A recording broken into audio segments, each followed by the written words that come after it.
and the grin is back. The grin is back. The white face grin is back, right? It's back. You know, for people living this, well, they are living it. Listening to it on audio, I love the fact that Wes has the face hair back, because I got to tell you, I didn't like it the other way. I'm glad you changed. I don't care what your CPAP says. I don't care what your wife says. It's you and me, brother, and I'm glad the facial hair is back. So there. Well, I appreciate that. You know, it's kind of weird. I used to do security, so I went through all sorts of different facial looks. Sometimes I grow my hair in, sometimes the beard. Now the hair is not as easy to grow in, although I will tell you, I can do a mean George Costanza. But the beard, you like this, but Jules only likes it when it's colored. So I got to get the Just for Men, going again here soon. Yep. So before we get to something way more important, so the security look. Give me the look when I messed up. I want to see the look. The look when you messed up? Yeah. Well, I did almost everything undercover. Okay. When it wasn't undercover, it was more like, Oh, okay. For this. Well, yeah. For this. Oh, that'll do it. Yeah, that'll do it. That'll get you. That'll do it. That'll get you moving. I think I got that. I got that. Go ahead. I was going to say you had 6'4", 370 in on that, and that look, and you got business. I got that look, I think, one night in Dublin, Ohio, outside of Columbus, when I was yapping my mouth a little. I think I got that look. I got that look when I stole your quesadillas. Oh, you'll get it again. Don't do it. I mean, we're brothers and buddies and pals, but I'm still chapped over that one. I know. You quesadilla stealing thievery. People that listen and watch us are going to be like, that story is so old. Get some new stories. Oh, we will. We'll get a new one. You'll steal something from me the next time we're together in a couple, 3-4 weeks. So, all right, come on. Okay. Megan and Dan are way more exciting than this. So let's more. Let's just go. Let's go. All right.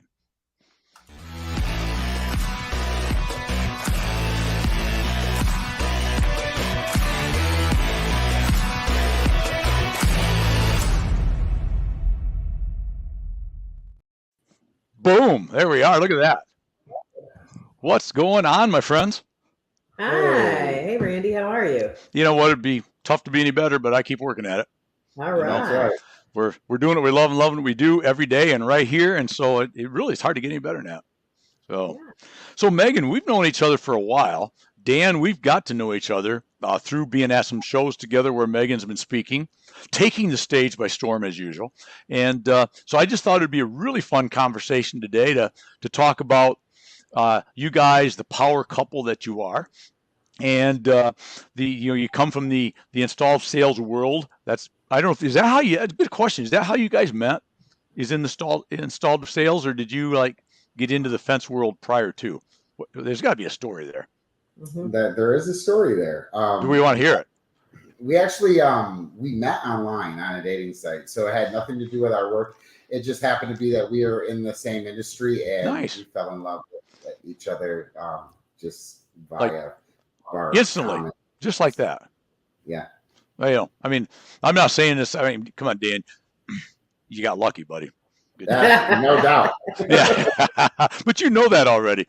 Yeah, exactly. And you had that no doubt real quick, so you've learned. That's smart. Yeah, no hesitation with that one, right?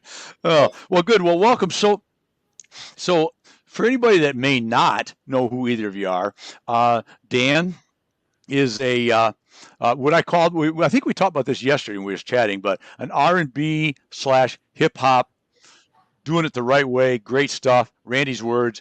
Cool stuff, right? Mm-hmm. Is that good? Dan's music via Herking Music. Look at that. There it is. It's up. I like ready to go. Yeah. So, have you always been in music, Dan?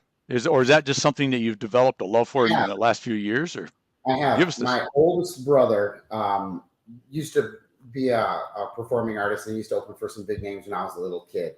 And so my brother, that's 2 years older than me, him and I used to watch our oldest brother, traveling around the city, all these concerts, and it really inspired us. So we wanted to be just like him. So we started writing music at 7 and 10 years old. So we've been doing this since the very beginning. Wow. And it's always been a burning passion of mine that a candle that I've kept burning my whole life. Yeah. Well, and that's really so cool because, as I mentioned yesterday, and this is a full compliment, that kind of music would be way down the list if I'm looking through Spotify to find something to listen to, right? You're going to find me with either 70s rock or maybe some 80s rock, because I'm old, or a little bit of country now and then, some smooth jazz. But I started listening to your stuff, Dan, after meeting you through Megan, and I love what you do. I love the sound, I love the beat, and there's a message, right? So tell us before we play a little clip here, but what's the message of Her King Music? Well, the message is so I wanted to make music that represented who I am as a man, as a father, as a husband, and represented people like me, people that are looking for more mature music, something that holds family values, that respects women and children, and really shares a message of long-lasting love and strong relationships and family bonding. And there's really not a whole lot like that. So I figured that's a good niche for me. I feel that way every day. Megan is my muse. Everything that I write is about her and for her. So anything that you hear, you'll see it's really relationship centric. And I just wanted to have an avenue to pour my heart out. So Love there we it. are. Wow, that's pretty cool, Megan, right? It is. It is. I mean, it's very, when I first met Dan, when we first met, like the first day we met, he told me he had some music on SoundCloud, and I looked the music up and I heard it, and there was actually, it was kind of like, this is where I felt like it might have been meant to be, Randy, is that Dan had a song, and it was a gospel song. He was a gospel hip hop artist years ago, and one of the songs actually had Les Brown, the sales trainer, on it. And he was talking about how you can do anything. And it was just really interesting because I'm like, oh, that's Les Brown. He's like, is it? I don't know. I just paid for the song, that worked with the lyrics of the song. And I said, yeah, that's one of the greatest sales trainers in history. Like, I've been following him for many years. And I was like, man, he's got a song with Les Brown on it as a sound clip. And that just resonated with me and my sales background. And I'm like, man, this is interesting. Right. And that is cool. And then I would listen to his music when we worked together, when we first started dating. And I'm like, this guy likes me. I was just super flattered. Dan, I know you can't claim it because you can't, but that was a brilliant move if you planned that. That was brilliant. Right? Well done. Well done, man. That's good. My whole life. Love it. So let's, if Wes, if we can, let's get a few minutes of the clip here, 30, 40, 50 seconds, whatever Wes has got. Let's listen to a little flavor of Her King Music.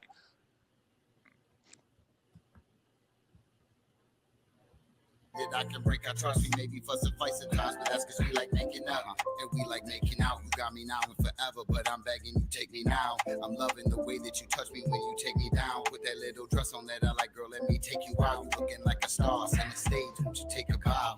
Like a star, center stage, won't you take a bow? Take a bow, yeah, because you already did it. Took my heart from the start, girl, and I'm not scared to admit it. I'll admit it's true. I'll admit it's true, I'd be lost without you. I'd be lost without you. I'll admit it's true.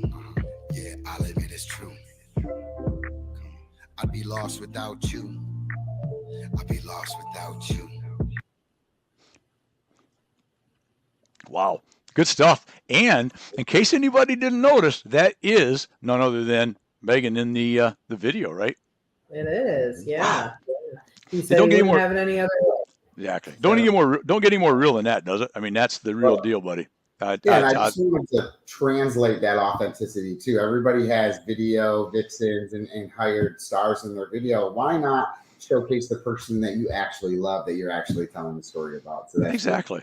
The reality, and not being an entertainer in your sense by any means, but I can tell you the authenticity, I think is the word you just used, was there, because if you're doing a video and it's just a paid actress, right, you can probably fake it fairly well, right, because you're a pro, but it's different. It's different because this is your lady, right? Mm-hmm. That's correct. Awesome. Yeah, I think we just got one clip on there when you were just recently performing live, and was it Kalamazoo not too long ago? Yeah, that's one place we were performed recently. Yeah, that's awesome. Well, remember, I promise I'm gonna follow somehow so I know where you're at, because I want to come see you live someday. Because as I said, the more I listen to that song, I like the music, man. I dig it, and that's weird for me to say, because that's just so far out of the realm of what I normally listen to. So Exactly. you're gonna catch people, and I know that's part of the goal, probably in my age bracket, which is ever so slightly older than you, and just leave it that there. No, I mean, Just a okay, little. just a little. Yeah. Well, I mean, okay, so I did walk to school both ways in the snow, and I did have a horse and buggy to get there. But and that was before they had horses. It was just a buggy. I pulled it myself. But anyway, that's good stuff. So how long have you been actually performing, Dan? Let's see. I've been performing for at least 15 years. I've been making music for well over 20 years, probably closer to 25 years. And if you follow, you're going to see that there's going to be some different type of energy coming soon. There's going to be a lot more pop, a lot more like contemporary, modern contemporary sounds coming out of the 13 music library too. So you might find something that's a little bit more up your alley. Yeah, I'm kind of a pop guy. And I know that's getting odd for me, right? I don't look like a pop guy probably, but I do like pop music, and I pretty much like any music if it's live. I really love live music because I appreciate the talent level, because yours is way up here. I'm negative when it comes to this. I mean, it's in the hole so far. I could spend the rest of my life and I wouldn't even reach. I just suck level, right? It would be awful. But so let's switch gears a minute, Megan. We've known each other through the industry, right? We're both serving the same, metal roofing is more my world, but you're in metal roofing and all kinds of roofing, home and improvement, installed sales, whatever words we want to use. And you're a marketing guru, and you work for a really, really great company, Tony Hody Consulting. Tell us a little bit about that, because what I really find is interesting is you both not share the stage. Maybe you have sometimes, so we're going to talk about what Dan does in a minute. But in addition to his singing, but you're both on stages all over the country, but in a different manner completely. And I think that's interesting to me too. So we know what Dan does. He's up singing beautiful music and making people happy. What do you do? And there you are. There you are. That is the life of Megan right there, right? That's right. There I am again. Yeah. Yep. Yeah. So essentially, what I do is, I consult with companies, and that's kind of a broad brush to paint with, So just a little quick background, I ran a window siding and roofing company. I was director of sales and marketing here in West Michigan. And, we grew that. I got there and they didn't have a lot of marketing. And so I created every process that we use for lead generation and grew it to a much larger size. So when I got there, it was really previous customer referral business, call-ins here and there. And we did a couple home shows per year. We were only doing about 1.7 million in revenue per year when I got there. And so I created a lot of marketing out of a very small budget. We didn't have a website. We didn't have TV. We didn't have radio. We didn't have direct mail. We didn't have the budget for those things in the beginning, Randy. So I created a door-to-door team, a call center environment that called old sweepstakes leads from the mall. And I created a show and event program where we would go around to different shows and events. And so we grew that from 1.7 million to this year, they'll do just under $30 million. And so I was there for 11 years. I left there in 2021. It was my full-time job. And I left there in 2021 because Dan actually had a residential fence company, and I was helping him grow that at the time, as well as my consulting career. My consulting career actually started while I was still at All Weather Seal. The owner there is very generous in allowing me to have people from all over the country come in and shadow me and learn how to build lead generation teams, sales accountability. I know the one call close 10-step selling system like the back of my hand. Rick Grosso has been a mentor of mine for many years. And so I learned pretty much every side of the business. I even recruit installers. So I, came from a roofing company originally. My dad had one when I was growing up. So I know a little bit about that side of the business as well. And so, when that happened, I really took a step back and we had to focus on more family things where we have a large family. And so in 2021, when I left my full-time job, consulting became my full-time gig. And it's just grown from there. Now I've worked with over 100 companies all over the US and Canada as well. And that's been huge. I mean, now I'm having to put clients off for a couple of months because I just don't have the time. So, Right. it's grown into something that's been huge. And so I speak on some of the largest stages for our industry now. And it's really been great, and having Dan's support in that, was huge because, he understands what it's like to perform. He understands what it's like to have to, you have to get it right when you're going on stage. You've got one shot, right? And so there's no do-overs, right? Yeah. Yeah, no, there's no do-overs. And so the preparation that takes to do that properly and to really make an impact from the stage, I couldn't do that without him. Like his support in that area has been, huge. I mean, I spoke on stages before we met, but not at the level that I do now. And so, it was one of those things that his support and his constant, pressing of me that I can do more and I can be better and I can be bigger. Those are things that you don't always have. Not everybody has a supportive partner that understands what it's like, right? That understands that when it's my day to go up, that he is very supportive. I do the same thing when it's his day to go on stage, right? I'm there trying to make everything go as smooth as possible and make sure that he's ready and he's equipped and he's, ready to go on stage because he only gets one shot at it, just like me. Right. So, yeah. Yeah, that's awesome. And that's what really, as I, like I said, I've known you longer than Dan, even though I've grown to know and I love when we meet up at shows and stuff, Dan. It's always great. The connection that you have and the support for each other is something that if you don't have in whatever you're doing, you got to find it somewhere, right? Because we as good as we may be at whatever we do, I'm blessed to have in my rep agency world, right, to have my wife Dixie, who backs me. She supports me. She actually does a lot of stuff for me. She works in the business, and to have that, that's the Dixie chick. She has her own hashtag, so that's important. That is important. So, but it's important to have that person to bounce stuff off of, the person to tell you, man, you did good today, or to tell you, okay, come here, you messed up. Because you need to hear that too. But it's coming from somebody that you realize care about you and your success versus just a compadre that might go, hey, you really sucked there today on that little talk you did. Well, okay. All that did is hurt my feelings and make me mad. There wasn't nothing constructive about that, right? And so I think it's incredible that you both have that because obviously, and with him writing music about you, it's got to be even easier for you because it is about us. It's not just a song that I wrote and I'm going to try to pretend that this hired actress, I love her and she's because it's all fake, right? And not that good performers can't do that probably pretty darn well, but I think back to a word we used earlier, and I wanted to go back on that in a minute, authenticity, right? It's there.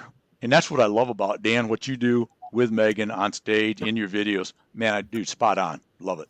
Yeah. Well, and a lot of people, if you weren't at the one, 2 years in a row, in 2021, well, was it 22? Yeah, 2021 and 2022, Dan wrote the opening song for LeadCon. So he actually performed on stage at the same seminar I speak at every year. And Tony Hody and him came up with this song that talks about repeat and referral business. And it's pretty awesome, right? Oh, that's cool. I need to hear that. Years. Yeah, it's on YouTube somewhere. I'll have to find it and send it to you. But yes, do that. I'd love to hear that. It was great. So we got to do it together that year. We were both on the same. So yeah. That's awesome. So Dan, we talked about authenticity in your music and your videos. How about with you, Megan, and talking about marketing and talking about sales and talking about all the things that we know you and I live every day, right? It's so important to be authentic, is it not? We cannot be fake in what we do. No, absolutely not. And with, it's interesting because, the whole consulting or coaching industry as a whole has a whole bunch of gurus that have literally never done the job that they're telling people about how they should do the job. Right. And so one of the things that I feel like is to my benefit is the fact that I've done every job in the company from entry-level telemarketer and door knocker all the way up through director of sales and marketing. And then I've owned my own fence company with my husband. So I've been in every chair. And so I have a unique perspective. A lot of consultants that come in and know lead generation or marketing, they don't understand the sales end of it. And they don't understand how, the one call close salespeople are going to react to this certain type of lead. I know exactly what their first complaint is going to be. I can tell you before they even get the lead in their hands, right? Mm-hmm. On the other hand, I can also come in and coach sales teams and say, well, let me ask you a question though. I mean, true or not, a lead is an opportunity, nothing more, nothing less. So all the good leads that you're hoping to get, right? Like you're running them already. Let's talk about that. And so I have a unique perspective where I've done the job at several different levels. And so I can relate when there are struggles, right? And one of the things that is 100% involved in consulting and getting people to change the way they're doing things. Change is hard, Randy. When I come into a company and I have to make a bunch of changes, change is not comfortable for people, right? So I have to convince them that what I have on this side is better than what they already possess on this side, right? And that takes a certain level of buy-in. That takes a certain level of me coming in and talking to the people at the entry level and saying, look, let me guess, you get this, this, and this, and this objection. They're like, yeah. And I'm like, I know, I'm there, right? And so I'm able to get their buy-in and I help them along this way because they realize that I'm authentic and I've done the job at their level. This isn't something I'm preaching about. This is something I lived and developed the scripting based on doing it wrong a whole bunch. And now here's the way to do it right? So exactly. In this. It is. And, that leads me to the age-old question. Sale, it shouldn't be a V, but sales v marketing, right? There's always going to be that, right? It's and because we have it as years. Well, we've established I'm old, so a couple 100 million years ago, I was a purchasing agent in the industry, and there's always that there between sales and purchasing, right? Because in that world, it's like either you part of it you're not supposed to have any more than you need because you got to manage the numbers. In sales, it's like, just fill the warehouses up. I can't sell if I don't have it. So there's that knocking heads. But in sales versus marketing, I think an error that comes into play sometimes, and they are lumped together, and people think that they're the same thing. Because there's a lot of VPs of sales and marketing, right? And in smaller companies or companies that can't afford both, that makes sense. I get it. But it tends to make some people that don't live this every day believe they're kind of the same thing. So I'd love to have you speak on that because we all know that they're not the same thing. Yeah, it's related, more like a relay race. Yeah, it's more like a relay race. We pass the baton.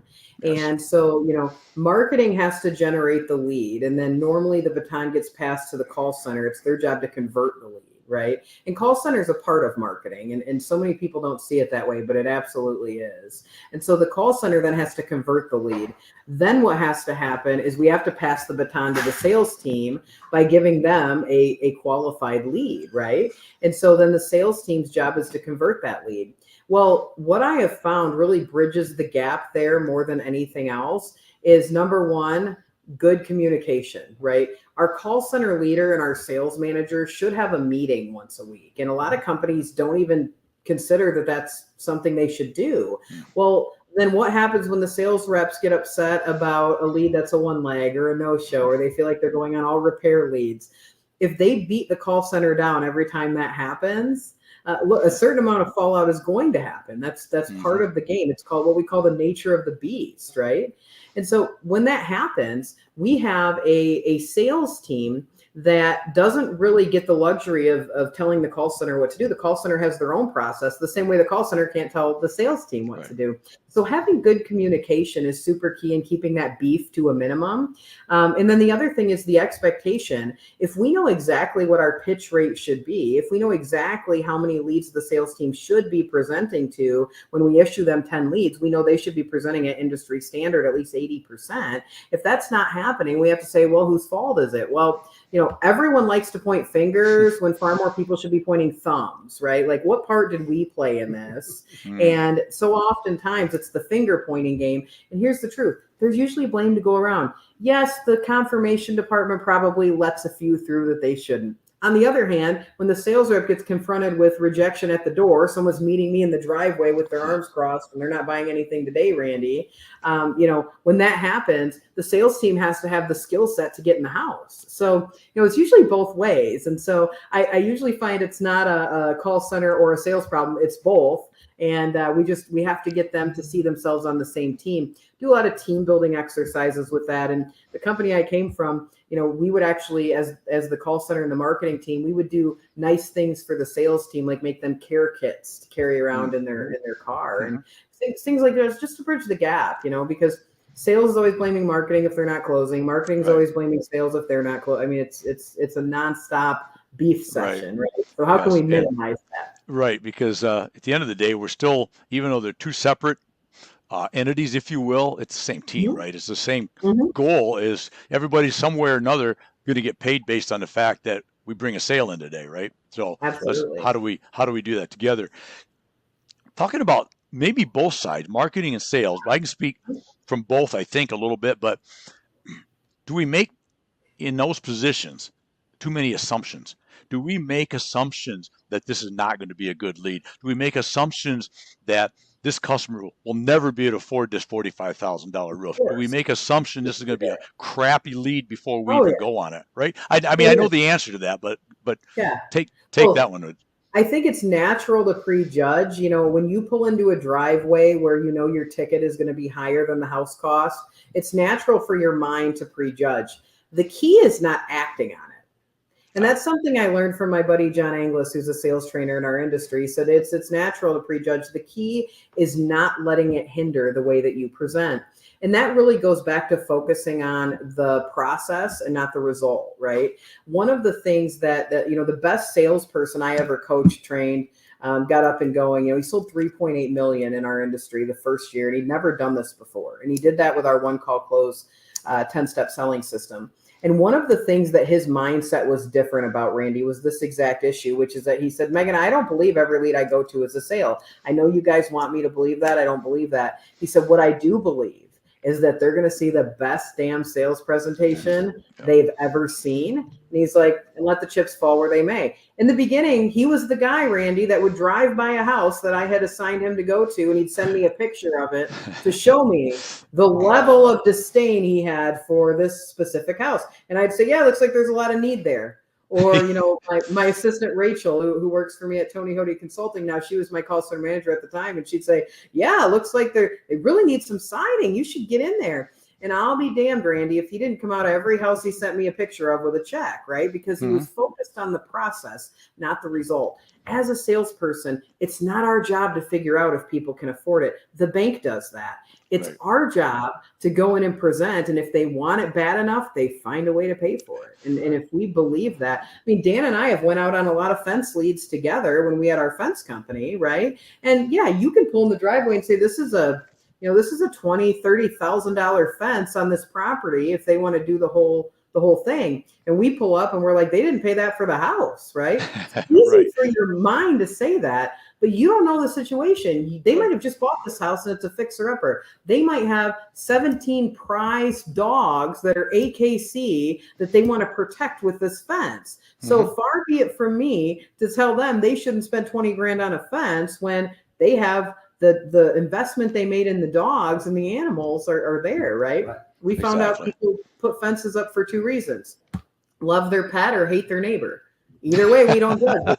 We don't judge. We don't care. We just want to sell a fence, right? That's right. We just want to help you keep your pet safe or keep your neighbor over there. Like either one, and we're heroes, right? Right. So Dan, back in the world of when he was doing fences, and it can be in any genre of sales, really.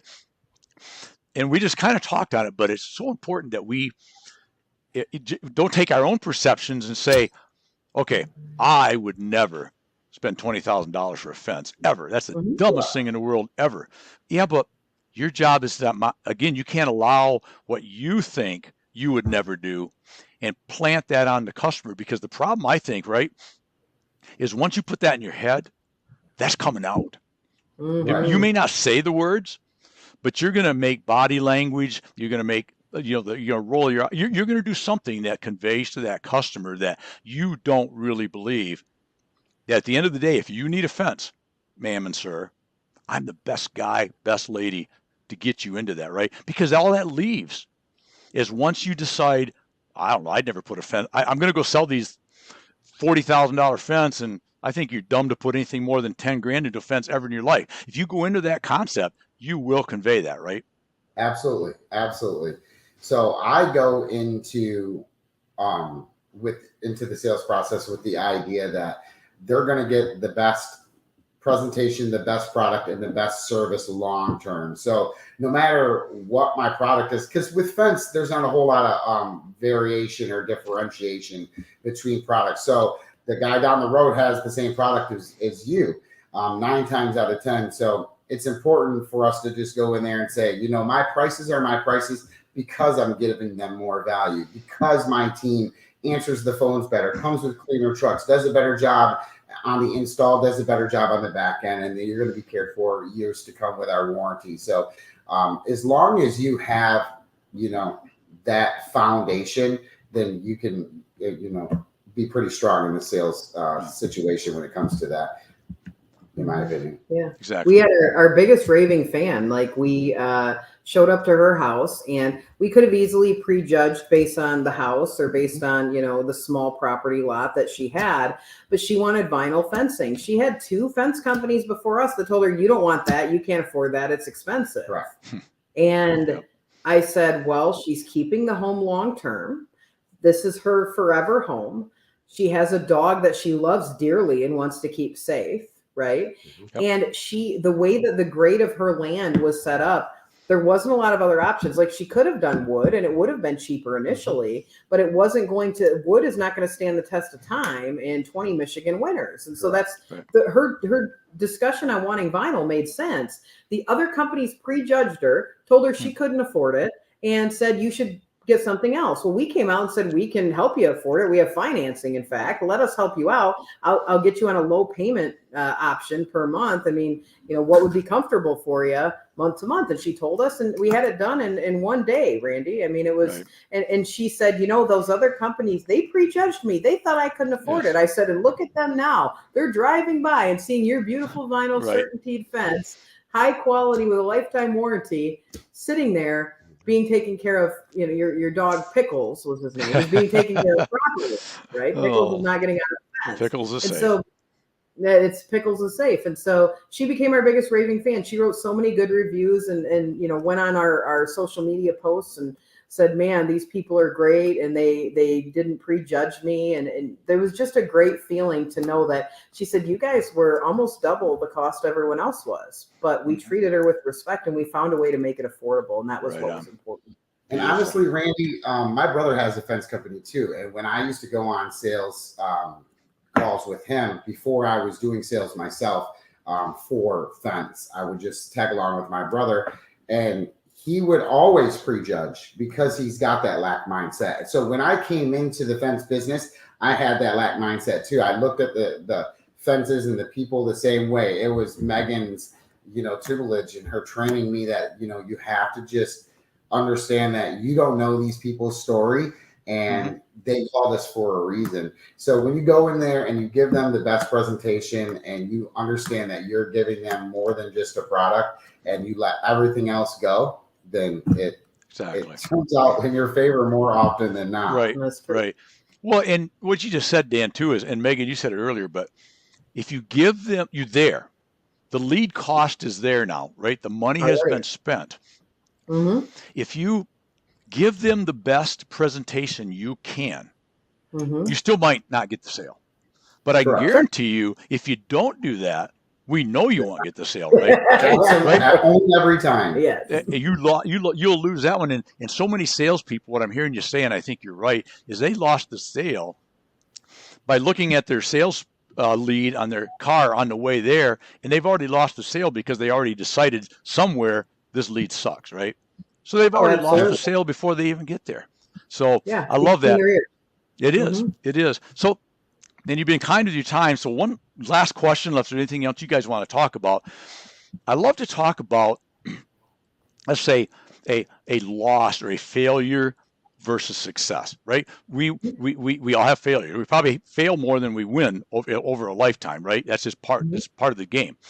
Mm-hmm. Even if you're highly successful, you still fail quite a bit, as in you didn't get the deal, or you didn't in the dating world, you didn't get the girl you wanted, the guy you wanted. It doesn't matter, right? You obviously, Yes. Dan, did not fail, but good job. But with that, I get that thumb up there. Make sure she sees. Make sure she gets that. But do we perseverate over failures, and do we beat ourselves up over failures, or what do we do with a failure when it happens? And let's go specifically to, you're in the home selling the fence, Dan, and you just get tossed. They're not buying. They want nothing to do with you. They don't like your hair. They don't like your product. Whatever it is, what do you do with that as a sales pro? What do you do with that? You or Megan, both.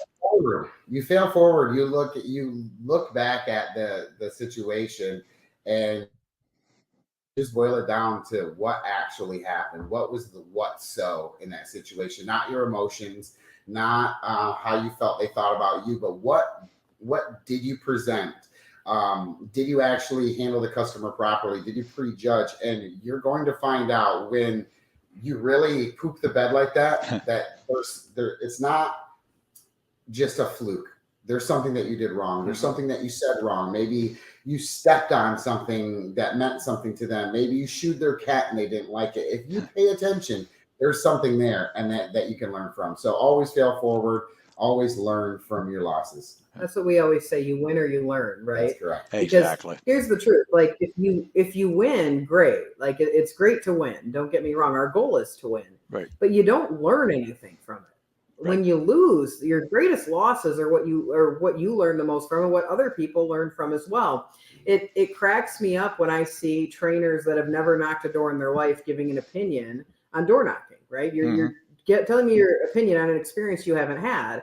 Me, I'll go out and knock doors. Would I be rusty today? Absolutely. Am I going to write many leads today, even though I wrote the process, like as someone who's doing it every day? Probably not. But one of my greatest failures was right in front of a new canvas manager I was training. And, he learned things that were very important. There's a certain part of our process in door knocking that includes the rule of 6. We get 6 yeses in a row before we ask for the 7th yes, which is the phone number. It's the toughest one to get when you're door knocking, when you're lead generating door to door.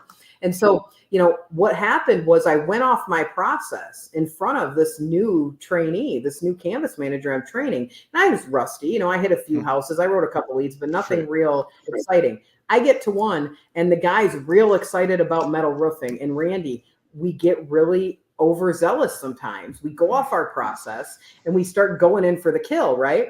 Well, I did that, and I didn't do my rule of 6. And what ended up happening is I get to the phone number, and I didn't do my rule of 6, and I'm trying to lasso this guy's phone number out of him. I'll never forget it until the day I die. The guy was like, no, you said you're already going to be in the area. You guys just swing by. And I'm like, and I can't and I'm not getting the phone number because he's truly not that interested. I didn't, if he was that interested, he would have sat, right? But the kid next to me that I'm training, I'm like, man, he's going to watch me fail on this, and we're going to walk away, and what am I going to say? And we walk away, and the most valuable thing happened right then, Randy. I looked at him and I said, so what'd you learn there? He said, never miss the rule of 6, because it just blew up in his face. And I said, yes. Right. You learned exactly what you wanted to learn there, right? Exactly. And that kid never missed the rule of 6. Randy built an incredible team of canvassers, and they all did the rule of 6 because he learned that lesson by Megan's failure and watching it. Right. If my ego had been more important than that lesson, I would have tried to make an excuse. I'd have tried to cover it up. I would have. No, I said, no, did you see what happened there? He said, yeah, you didn't follow the process and you didn't get the lead. I said, yeah. There you go. Exactly. Right? Exactly. So what I love about that too is, as one of you said a few minutes ago, you don't fail, you learn, right? And and I think that's a beauty. Is I'm big about the name of our podcast here is Building Wins. And that's not just about the building industry. It's about wins in general. I'm a big believer that all wins count, right? Family wins, spiritual wins, health and fitness wins. It doesn't matter. Wins all count. They all compound with each other, right? But if you pull, it's really not a true failure if you pull a win out of it. See, you just pulled a win out of that, which was you just taught this guy a lesson that he's probably still using today. And I think that's super valuable. And so last question, I think, is success leaves crumbs too, right? It leaves traces. So isn't it important still too to look at a success and look at what we do right in our life, right in our relationships, right in our sales world, and go, you know what? That does make sense, and that works it's surprising. Sometimes the light bulb goes on, is like you just said there.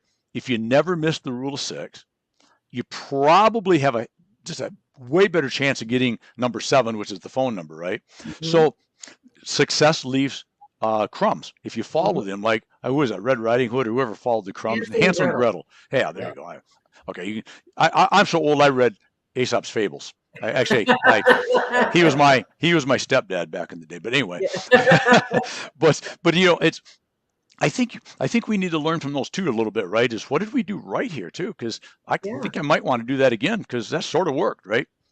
We have to watch the journey. If we had a big win, there's a journey we took to get to that win. Exactly. And sometimes the road to that win was paved with failures. And so we have to remember that, every no we get is that much closer to a yes. And when we're able to re-examine some of those wins, a lot of times the road to that was rough. And so that gives us a little bit of inspiration when we are struggling with something, that the next win could be right around the corner. Right. The point is that we don't give up, right? It's hard to beat someone that never gives up. Exactly. And that's really the key. So many people experience a little adversity at their job or in their position, and they just take off and try something else. You never become a master of anything by acting that way. You got to stick with it. Wins, losses, all of the above. So exactly. Yeah. Well, and a good point on that is, and this will be, I didn't really plan, it just popped in my head. So this was not designed to be a politically correct statement, but two sides of the aisle, if you will. You got a Rush Limbaugh and you got Oprah Winfrey, right? Pretty far apart, but they both failed miserably to what the ultimate goal was, right? And become arguably the most successful in their genre of anybody, or at the very top of their game. And because they never gave up, they just learned, okay, well, that didn't work. And okay, I'll try this again and a little tweak. Oh, that didn't work either. But as we all talk about a million times, everybody does, is every time you fail, you started from a better place, because now you know what didn't work if you paid attention, right? And you also know what did work if you paid attention. So you're elevated astronomically from failure to failure to failure if you just pay attention. So that's good stuff. So Dan, don't forget, I need a spot. I want to be the old gray-haired guy in the background leaning against a pole. That's all I want. I just want my name on a video. I just think that'd be cool. We'll have a cool spot for you. All right, perfect. Well, so beautiful. So as I try to end these things, if I remember, should ask questions. What did we miss today that you might want to kind of end this thing with? Anything brilliant? No. Or you can just tell me how incredibly great it was to be here, and then we'll just go from there. It was great to be here, Randy. This was the highlight of my day. All jokes set aside, highlight of my day. I love getting on here and chatting about the industry. And I think that there's always a couple golden nuggets people can learn. So there'll be some golden nuggets. So, well, listen, Dan, Megan, appreciate you being on. Keep doing what you do. Keep being amazing. Be a hybrid. All right. We'll see you soon. All right. Thanks much. All right. There we are. Man, Dan and Megan. Did you like that music? Follow Her King music. Really, really good stuff. Even if you're old and gray like me, you'll love it. It's really, really got a good message. And it's amazing stuff. If you need some marketing help, then Megan is top of game. I'm telling you right now. I've known her for a few years now.